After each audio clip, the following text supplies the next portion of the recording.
What does mystery mean to you? Is it something to be solved, or is it something to be revered? Next on Horoscope Highlights.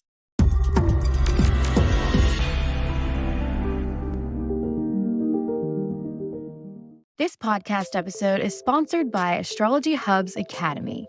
Wherever you are on your astrology journey, we have a class that will help you get to the next level. Hello, my name is Christopher Renstrom, and I'm your weekly horoscope columnist here on Astrology Hub. And this week, I wanted to talk to you about the Sun-Neptune opposition taking place on September 19th, followed by a Sun-Pluto trine taking place on September 21st. But before we begin, did you know that you could read about the transits for your own sign and subscribe to my weekly newsletter? Just go to astrologyhub.com/horoscope. Again, that's astrologyhub.com/horoscope to subscribe. Now, let's talk about that Sun-Neptune opposition followed by a trine to Pluto. This is a very important aspect that's taking place. Now, some of you might say, important aspect? Around this time of year, the Sun has been opposing Neptune and trining Pluto for a number of years there, Christopher. And I would have to say, yes, I agree. But the reason why this is so important is because this is one of the last times that we're ever going to have this configuration. What's been going on for a number of months, and will continue for a few more months as well, is Pluto going back and forth from leaving the zodiac sign of Capricorn and entering Aquarius, and then deciding to, I think I'll go back to Capricorn for a little while. And that's what Pluto has been doing this year and will do again next year. So this alignment of planets right at the end of the degrees that are being referenced here. The Neptune is towards the end, in the last couple of degrees of Pisces, and Pluto is in the last couple of degrees of Capricorn. So with the Sun forming an opposition to Neptune and then forming a trine to Pluto, that got me thinking. That got me thinking about the idea of mystery. What is a mystery to you? Is a mystery something you read in an Agatha Christie novel where you sort of follow all the different clues and you join Hercule Poirot or Miss Marple in getting everyone into a room and going down your list of the things that gave away until you're ready to dramatically point at someone and say, you are the one who's guilty. And the person is like, yes, I did it. I killed my sister. I hated her. Okay, that could be a mystery of a sort. And that's a mystery that can be solved. It's like a detective's mystery.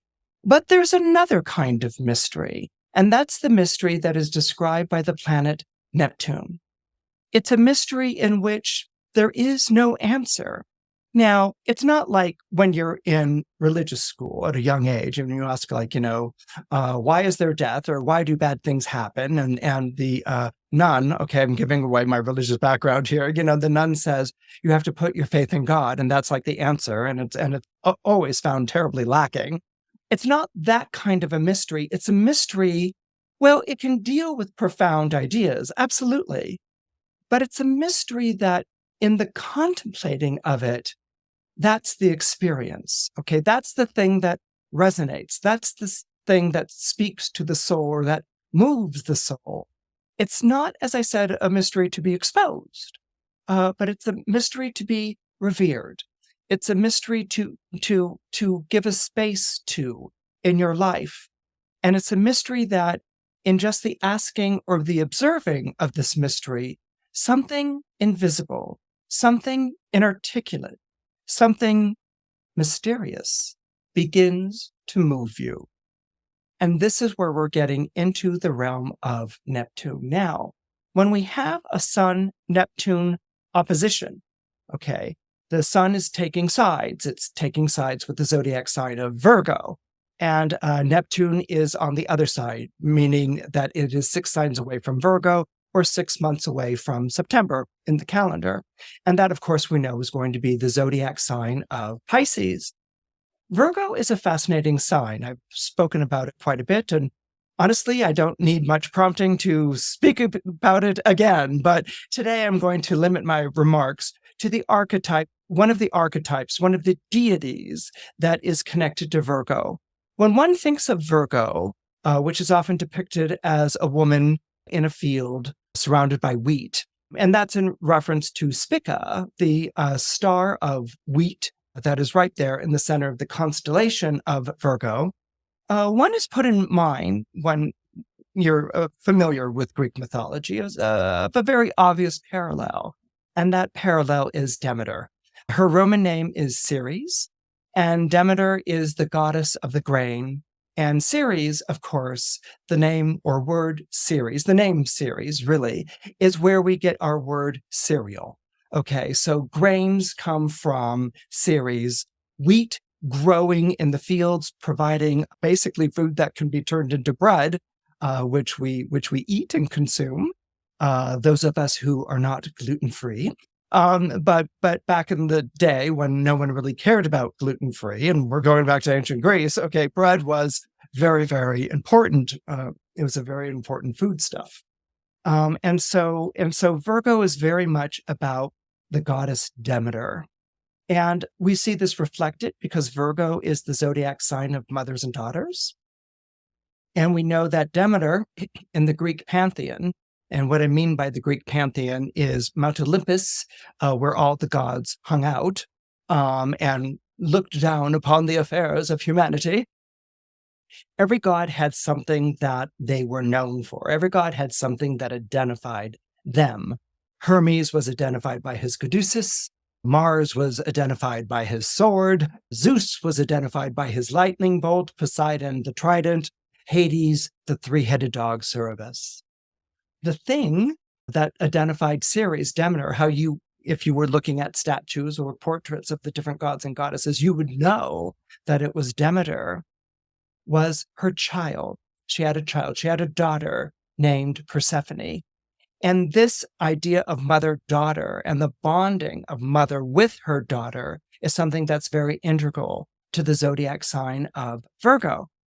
The idea that she had a daughter and that the daughter identified Demeter is actually a really big deal in ancient Greece. And the reason why it's a big deal in ancient Greece is because Greece was a patriarchal society, meaning guys in charge. And when you have a patriarchal society where you have guys in charge, they do lots of things like go to war and beat up on each other and steal each other's things and, strip down to their thongs and, oil up their bodies and get, guys in charge. Okay, so this is what guys do when they're in charge. And they also do things like come up with governments and things like that, but they sort of add other things like slavery and the disenfranchisement and exploitation of women. But that's the point. Demeter was an unmarried goddess. Okay, you have to remember Hera's married, Aphrodite is married. Aphrodite is married to Hephaestus. But Demeter is an unmarried goddess, and she has an out-of-wedlock child who's a daughter, who's a girl. And in ancient Greek society, the worst thing that you could be was a girl, all right? Says a few things, but we're not going there today. But anyway, the worst thing that you could be was a girl. And in fact, girls were seen as infinitely disposable. If a family had too many girls, they would leave the infant girl out on the side of a mountain, what they call exposed. They would leave her to the element. And it's basically what you did with unwanted puppies or kittens. Pretty rough. So for what was seen in Greek society as really being the lowest on the social rank, to be celebrated as the highest, as the goddess celebrating her daughter, celebrating women, celebrating something that only women can do and men cannot, which is to give birth, celebrating something that women are in charge of, which is the family line, and men cannot. That goes to the goddess Ceres, that goes to the goddess Demeter. Hello, everyone. My name is Georgia Stathis, and I'm part of Astrology Hub's upcoming Health, Wealth, and Fulfillment Workshop series. And my portion will be on decoding your chart, overcoming your blocks to abundance. What I'm going to try to teach you, and I think I will teach you, is how your Saturn placement can point to fears that may be holding you back, which keeps you from prospering financially. The second thing we'll be covering is how your Jupiter placement, often said to be where you're abundant, can also be where you overdo a little bit or overspend. We'll also be talking about the second and eighth houses. And I will also be covering how the early family story can make a person have a view of what becoming wealthy or maintaining wealth is about. There's a lot of intricate little pieces that I'm going to share with you, as well as some really fun tools on judgments, on possibility thinking, on making reasonable requests. But you have to attend the workshop to get those tips. Find out more about the workshop at astrologyhub.com/Georgia workshop.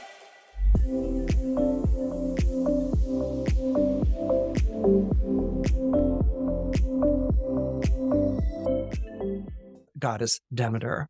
So with this opposition between the Sun in Virgo and the Neptune in Pisces, what we have here is a kind of split between life on this world, and Demeter was a goddess of agriculture, so she's very much involved in life in this world. Okay, she teaches humans how to make crops grow. She and Saturn, by the way, are the only deities who are integrally involved in the affairs of humans. Mercury kind of dances in and out. You know, he pops up here and there and helps people to find the things that they've lost or get to where they want to go. But Saturn and Ceres are absolutely involved in the survival of mankind. These are two agricultural deities, and I'll get to that another time. So here we have what we would pretty much understand as the practicality of Virgo, the day-to-day lifeness of Virgo, the checking off of the to-do lists of Virgo, the industry and the work of Virgo, opposite Neptune in Pisces. Neptune is the modern ruler of Pisces. And so opposite mystery, all right? Opposite something that just leaves you struck silent by the immensity of its unknowableness, but also the immediacy of its visceral experience, being struck by mystery. If you've ever been struck by mystery in your life, there's no words for it. You might have an outpouring of tears even, or just as you experience it, because it's so beautiful, so ineffable. And one of the beauties of mysteries is that they cannot be explained. It's also one of the most galling things about mysteries, because everyone tries to explain them.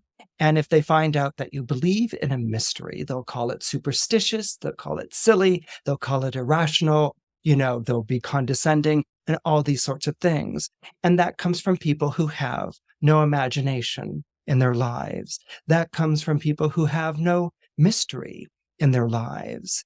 That comes from people who have no God in their lives. They only have the things that are the good things you should do and the bad things that you point out in other people. And there's no immensity to their compassion.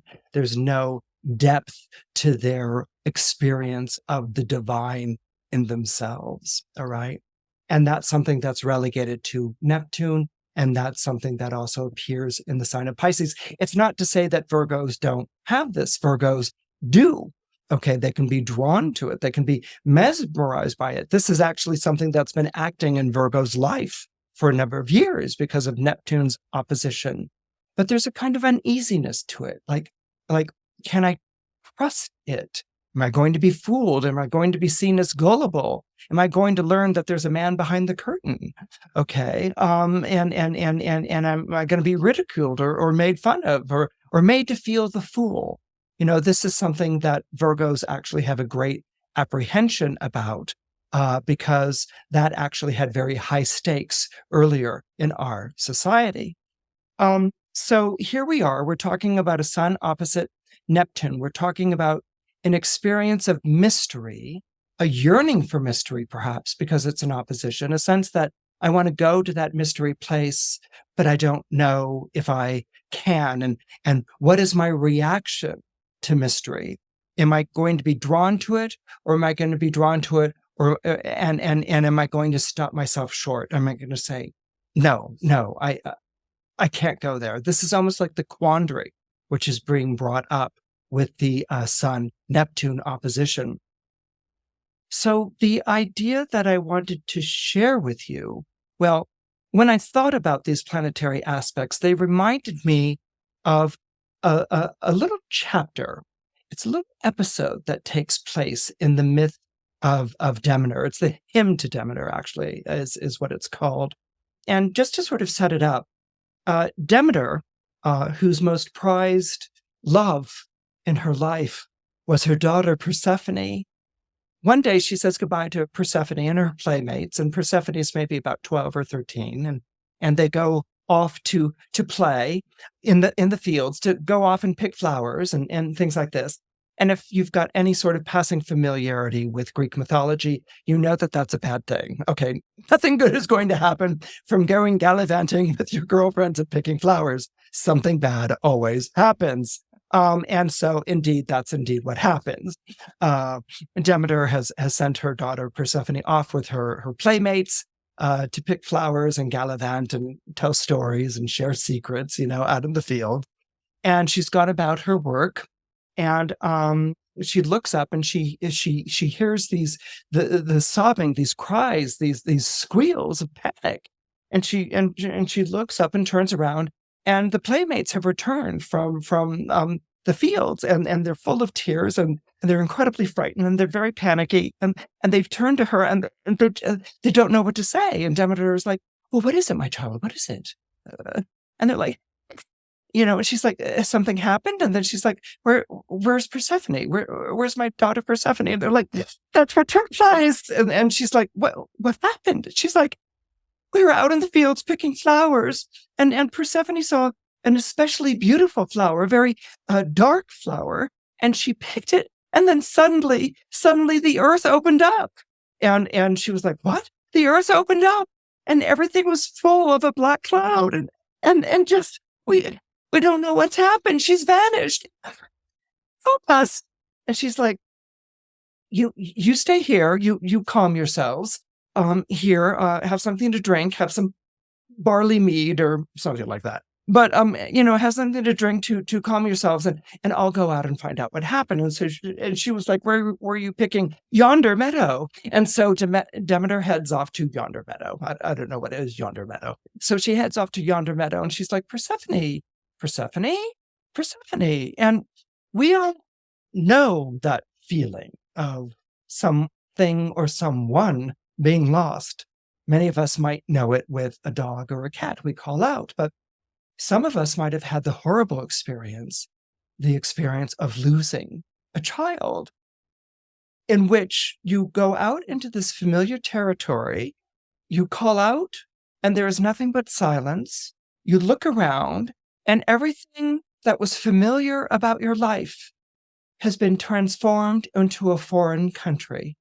Everything that was comfortable, everything that was day to day has been transformed into something frightening and something foreboding and something treacherous. So Ceres, realizing Persephone is not answering her, no matter her calls, begins to, of course, ask the nymphs, ask the Nereids, ask the spirits of nature.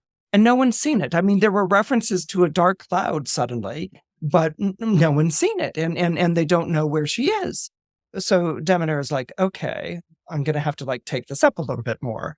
And she calls up to Hermes. She's like, okay, listen, Mr. Messenger God, Mr. FTD Flower Man, Mr. running hither and thither on the planet Earth.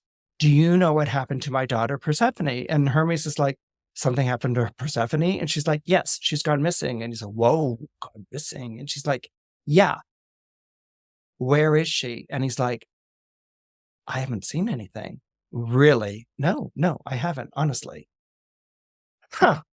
So then she takes her case up to Mount Olympus, and she waits for each of the gods and goddesses to return from their from their adventures or their sojourns or their infidelities and things like this. And they show up. Well, Hestia never goes anywhere. And so she asks Hestia, who's over the coals, and Hestia's like, I haven't seen anything but these burning coals that I tend to every day. And she's like, Aphrodite, and she's like, what do I care about Persephone? I had the most wild night last night. Mars, what do I care about Persephone? I've been mixing it up with men and getting them ready for battle and for warfare. Hephaestus, I've been busy at my labors, hammering out things like shields and swords for Mars, who's always such a demanding customer. Hera, I unfortunately haven't seen a thing. I've been, only looking at my husband cheating on me on a constant basis. And that's where my attentions have gone. And finally she's like, Zeus, do you know anything about the disappearance of my daughter Persephone? And Zeus says, no, not a thing. Well, then I'll go looking for her. And that's exactly what Demeter does. She goes looking for her daughter Persephone. So Demeter begins a mystery, the first sort of mystery that we were talking about, a whodunit. What has happened to my daughter? What has happened to my daughter? What are the clues? And who's a witness? And how am I going to find out? So this is the first type of mystery that Demeter embarks upon. Now, there is a story about Demeter and Persephone, and it's a very complex story, and it's a story that I'm going to tell in full another time. But here I wanted to share with you something that I felt was very resonant for the planets for today, and that is an episode in the story of Demeter. Okay, so as we said, Demeter has gone off in search of Persephone. So this is the Agatha Christie mystery that I began describing, where she tries to find where Persephone is. And Demeter takes up two torches so that she never sleeps at night. Okay, two torches to light her way. And she goes and she takes these torches and she looks in caves and she looks in hollows and she cross-examines the nymphs and the nereids again. There's so many nymphs and nereids. You could have nymphs of the forest, nereids of the rivers and brooks, and she cross-examines and asks all of them. She asks Pan, the god of nature. No one has seen her. No one has seen Persephone. And so she decides to go among the company of men. And so she does. But because she is a goddess and she is so splendid and men and women would be struck dumb by her appearance, she takes on the disguise of an old crone. She takes on the disguise of an old woman. Not too old, older. And there's a reason for that, and I'll get to that soon. She actually takes on the guise of an older woman. And she goes and she searches all these towns and villages, and everyone has not seen her. And finally, she comes to a place called Eleusis, which is a very small kingdom. And it's a place that will go on to become famous for the goddess Demeter having visited here, because this is where the goddess Demeter founds the famous religious ritual, which is called the Eleusinian Mysteries. The Eleusinian Mysteries, named for the kingdom of Eleusis. And it was a set of mysteries that everyone was sworn to secrecy. Okay, you could not talk about what you had witnessed if you had performed or been asked to participate in these mysteries. But yet at the same time, and there's a Virgoan theme here as well, anyone could participate in these mysteries, meaning men could participate in the mysteries. Men participated in any sort of religious function. In fact, they dominate religious functions. And they still do in some religious practices to this day, where women are not allowed to be in charge of the ceremony, whether it's a priest or whether it's someone who is saying mass or whatever form of mass. And that has its root in ancient Greece, where men performed the rituals and women just, sat there. But here in the Eleusinian Mysteries, which were founded by Demeter, anyone could participate. Men could participate, women could participate, and many more women than men did. Slaves could participate. Okay, so this is something where you could be a respected gentleman participating in the mystery of Eleusis, but you could be standing side by side with a slave, a woman, or even a child. All were invited. all were invited to participate in the mysteries of Eleusis. Okay, so what were the mysteries of Eleusis? It was in the kingdom of Eleusis where Demeter, disguised as an old woman, was welcomed by Queen Metaneira. Okay, so Demeter has taken on a disguise of an older woman, and she is greeted by Queen Metaneira, who sees her, and she invites her into the palace, and she offers her hospitality, and she offers her bed to sleep in, food to eat, and all these things. And Demeter, you have to remember, Demeter is a goddess, and gods and goddesses look down on human beings. I mean, human beings are known to the gods and goddesses as the dead ones. Okay, we made up a nicer word for it, which is mortal versus immortal. But if you go back to the ancient Greece, human beings are referred to as the dead ones. Okay, it wasn't even like mortal, they're alive for a while. It's just like dead to me. Okay, that's how low human beings were in the estimation of the Olympian gods and goddesses. So Demeter is struck by the kindness of this woman who, she's been walking as an older woman through towns and villages. Remember, it's a patriarchal society. Many people aren't talking to her. Many people are telling her, move on, move on. They might treat her like she's someone who's homeless, or a stranger. They want nothing to do with her. But she comes, and the Queen Metaneira welcomes her and invites her into her palace and says she can bathe here, she can rest here, and she can eat here, refresh herself, restore herself here. And Demeter says to the queen, I want to return something out of my gratitude to you.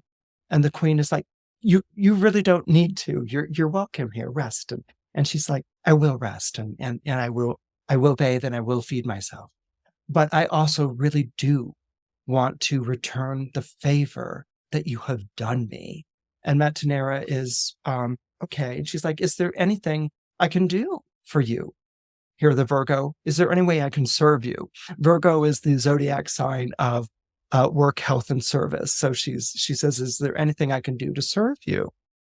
And Metaneira says, well, I'm having some difficulty breastfeeding my infant. And could I bring you on as a nurse? I'll pay you very, very well. And she's like, you do not have to pay me well. I would be more than happy to nurse your child. What's your child's name? And Metaneira says, Demophan. He's a wonderful boy, and he is the prince. And, I don't seem to calm or comfort him as well. If you could perhaps nurse him, that would be a wonderful thing. And Demeter, disguised as the nurse, says, well, let me see the child.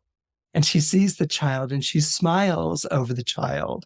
And so Demophan smiles back, and there's an immediate bond between the two of them. And so she nurses the child, Demophan. But Demeter's idea of nursing is different than a mortal's idea of nursing would be. Okay. Now, a mortal's idea of nursing obviously would be breast milk. Okay, you nurse the child, and there's breast milk, and you cuddle and you bond. Okay. Demeter's idea of nursing is that it's not breast milk. Okay. Demeter's idea of nursing is not breast milk. Demeter's idea of nursing is to feed the child the food of the gods. Okay. And the food of the gods is ambrosia and nectar. All right. So she feeds the child ambrosia and nectar. And she also thinks, or what occurs to her, because being with Demophan, being with the child, has brought up her own longing for her own child, and her own grief, and her own anxiety, and her own loss. So she gives the child ambrosia and nectar, but she also wants to give Demophan immortality, to make Demophan a god like her. Okay, she's a goddess, he's a god, but to make him a god, to make him an immortal, to make it, and because she doesn't know the fate of her own daughter, so that he will never die, he will never be referred to as a dead one. So what she does is that she nurses Demophon, ambrosia, and nectar, and she takes Demophon each night, and he's wrapped up in his swaddling clothes, and she takes him every night, and she goes to the open fire, and she places Demophon like a log on the fire, and she watches him roast. Well, Demophon doesn't roast. In fact, Demophon kind of like, he's little babies. He giggles and his eyes reflect the flames and he sort of like grasps at them, and Demeter looks over him and he's giggling, and she lets him sit on the fire like a log every night, and after a while, she picks Demophon up out of the fire, which already is a miracle, okay, because Demophon didn't squeal in pain. Demophon has not been burned. Okay, she retrieves Demophon from the fire, takes him onto her, and puts him to bed where he naps peacefully. Why is she putting Demophon on the fire? She's putting Demophon on the fire to burn away the mortal parts. All right? She's burning away the mortal parts. She's feeding him ambrosia and nectar, and she's burning away the mortal parts each night so that he transforms from a mortal into an immortal. All right?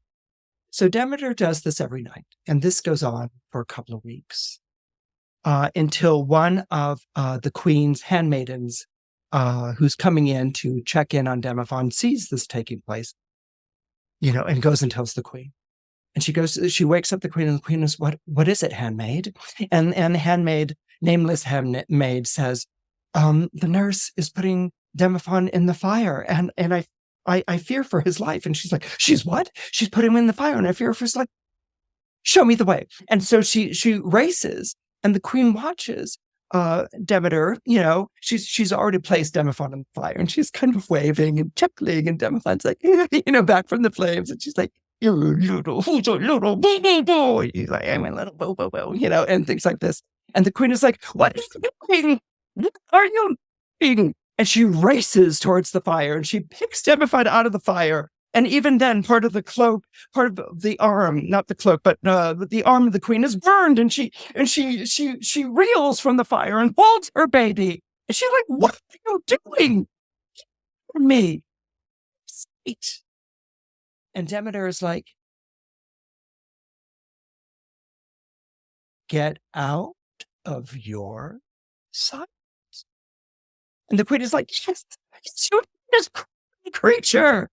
And she's like, get out of your sight. Do you know who I am? And the queen doesn't know who she is, but she can tell from that tone it's not good.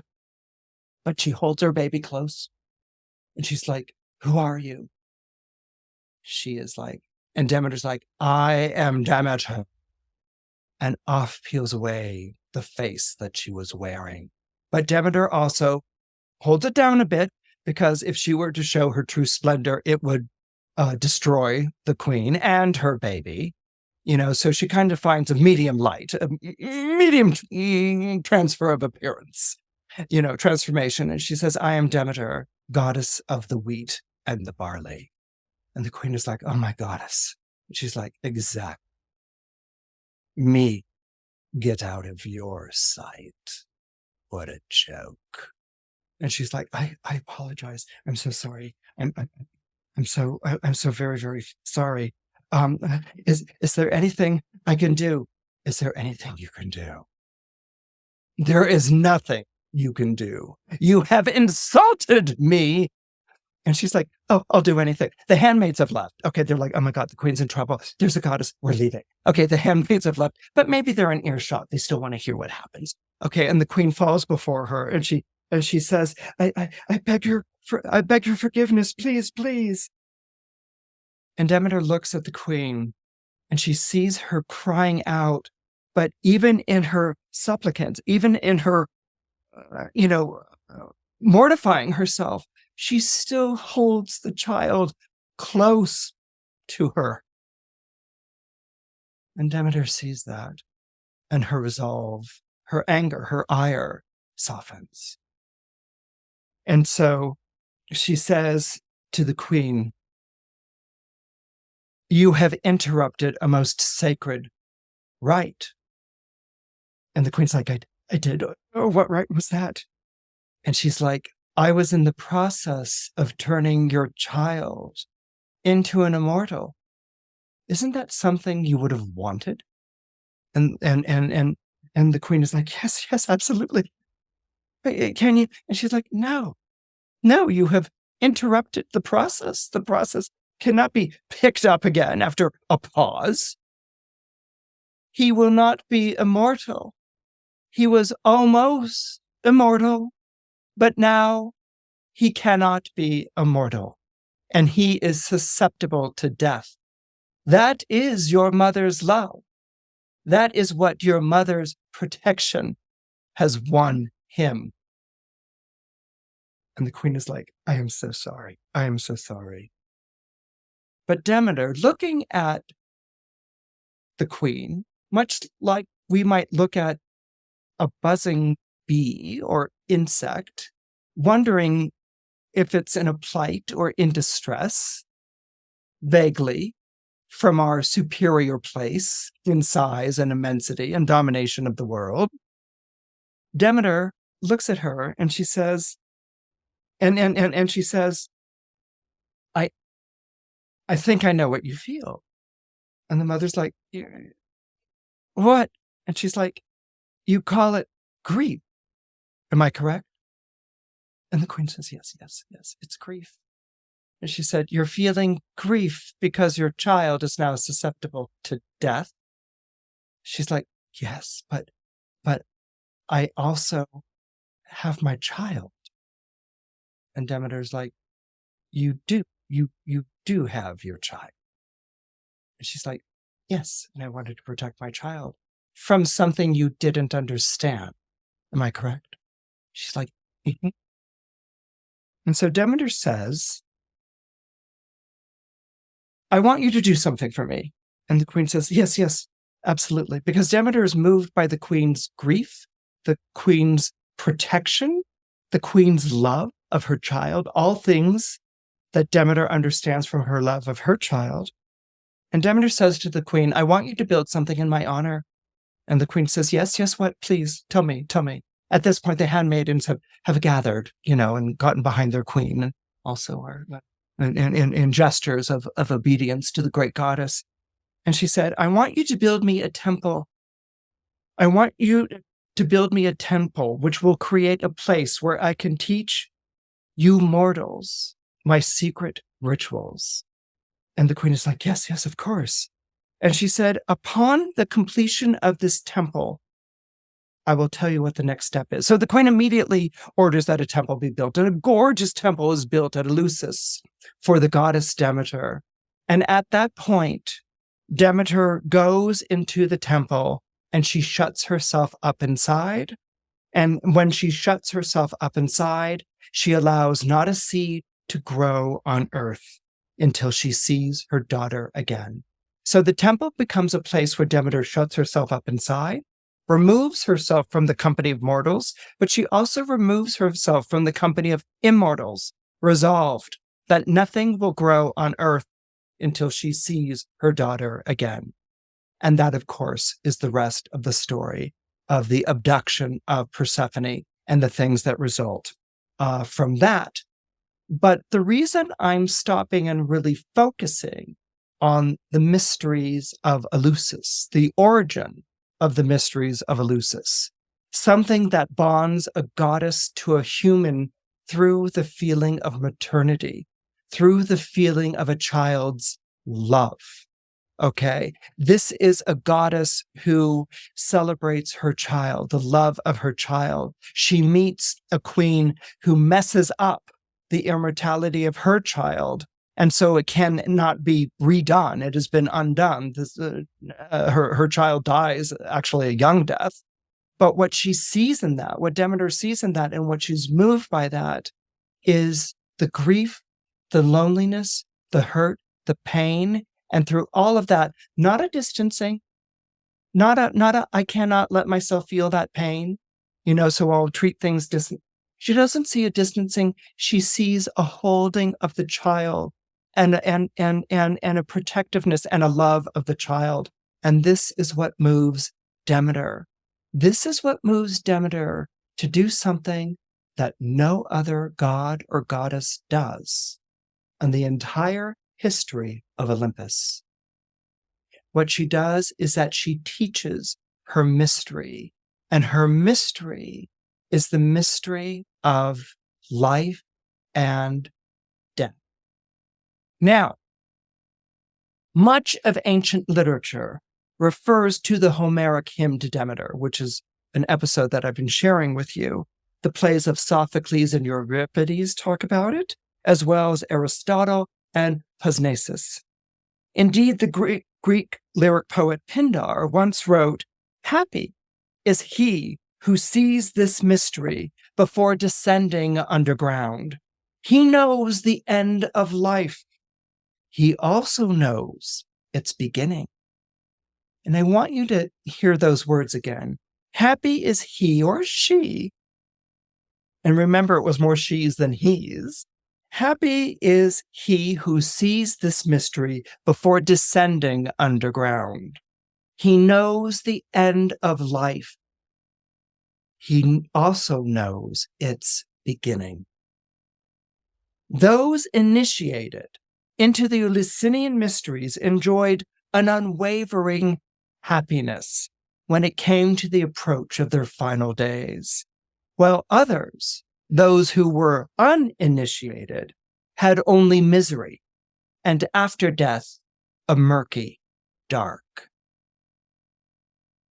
Why am I talking about this today? First, we have a whodunit that turns into the revelation of a great mystery, one of life's great mysteries, which is the understanding of life and death. Okay? At this point in the myth, Demeter doesn't know anything about Pluto, or what's happened to her daughter. She doesn't know any of this. And that's what makes this episode so remarkable. This understanding of life and death, okay? These mysteries that people would come from all over. It was like the Delphic Oracle, the Eleusinian Mysteries. People would come from all over to be initiated into the mysteries. They were sworn to secrecy really upon death. And many people, I think just about everyone, kept it, all right, before it deteriorated into sort of, some kind of like festival or something like that. And then they weren't really the Eleusinian Mysteries anyway. They were kind of like, I don't know, a Burning Man get together or something like that. But here, when it was still that, okay, still sacred, okay, people kept the oath because it was part of their communion with the goddess. And so what they got was not only a knowledge of what the descent into death was, but they got knowledge or an understanding that it doesn't end with death.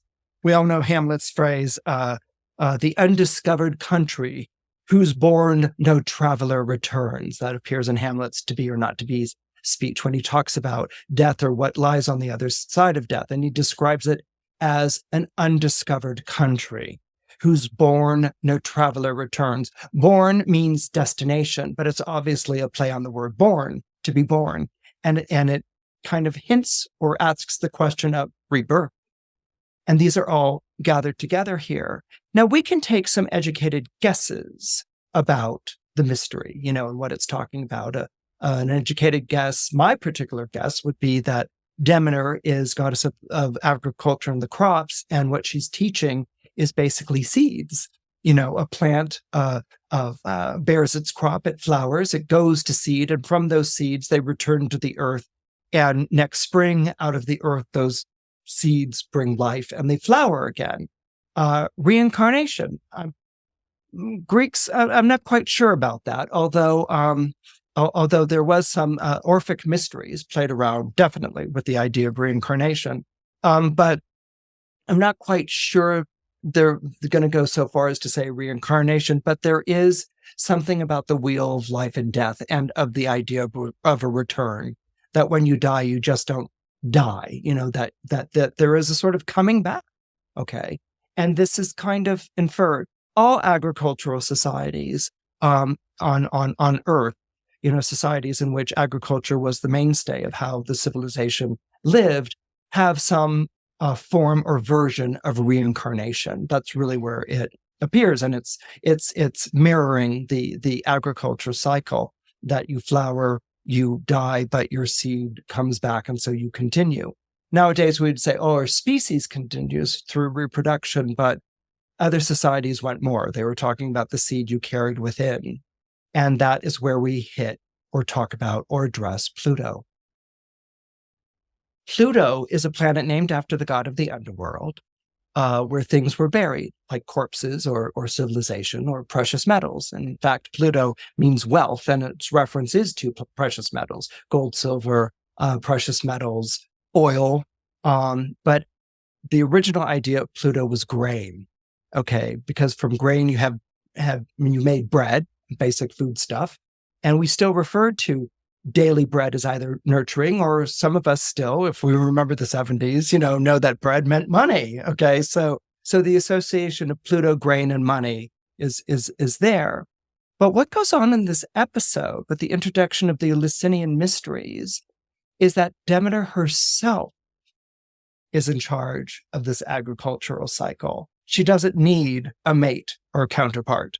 Okay. Not only that, Demeter, she cannot make the child immortal, but she can show you what is immortal in you. All right. And this is where we get to Pluto in the astrological chart. The sun may be opposed Neptune. It's opposed a great mystery that cannot be described or articulated. It's followed by a trine to Pluto in the last degrees of an earth sign, Capricorn. And here it's referring to something underneath that's emerging and coming out. We have two suns in astrology. One is the sun in the sky, and so that's the sun in the chart. Okay.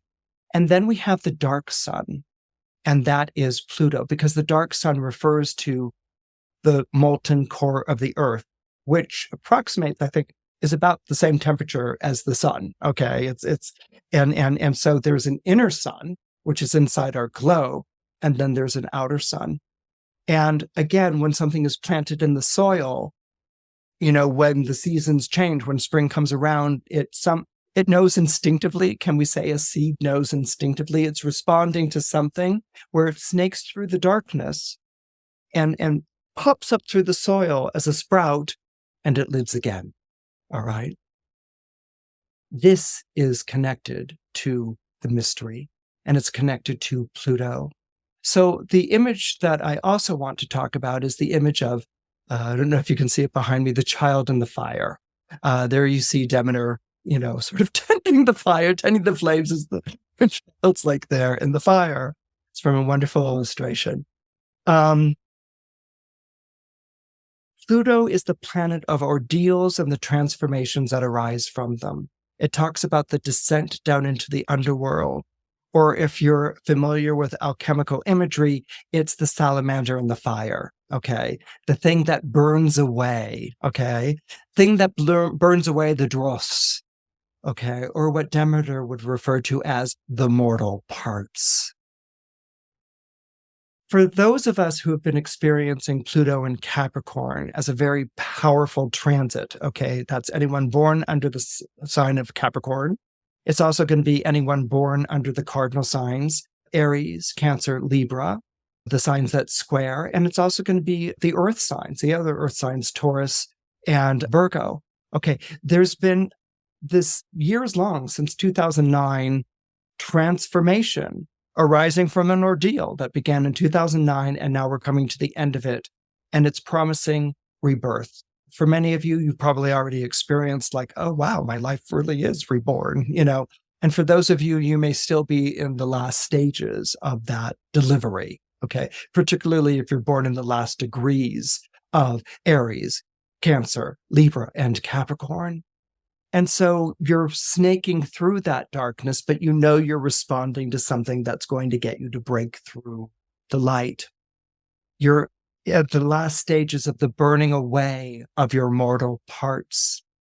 Now, what would be a psychological equivalent of a burning away of the mortal parts? A burning away of the anxieties, a burning away of the fears, a burning away of your old self, a burning away of the old skin that wrapped around you, a burning away of old beliefs, a burning away of old convictions, a burning away of old roles that you played in your life. You know, you may even be facing something that is very dire and hard right now. And there's a burning away of that fear. And there is instead something, maybe it's more than a courage. It may almost be a sort of like being called forth, being called forward into something that's so difficult. You know, astrology is never about mastering the fears. It's about living with the fears. Astrology is never about mastering the anxieties. It's about turning the anxieties into a fuel that burns away, that brings about the rebirth, that issues forth something in you that is immortal, you know, whatever your word for that may be. And instead of that being something that you wait for to occur at the end of your life, it's something that's occurring in your life right now. Think of it almost as a cornerstone that's being laid in place to the new foundation of who you will be, who you feel that you are becoming. And it will change the whole architecture of your life. This touching base with your underself, your seed self, the seed that you have carried with you since your conception, all right? And the seed that has continued in the growth and evolution of your life as you live it. This is something that I want you to contemplate. This is something that I want you to meditate upon. This is the wonderful mystery that has no articulation, no words, no definition, no reason, no answer. This is the wonderful mystery that I want you to embrace in your life this week and to celebrate. I hope you enjoyed this week's episode of Horoscope Highlights. Please don't forget to comment, like, and subscribe. Your support means a lot. See you next week.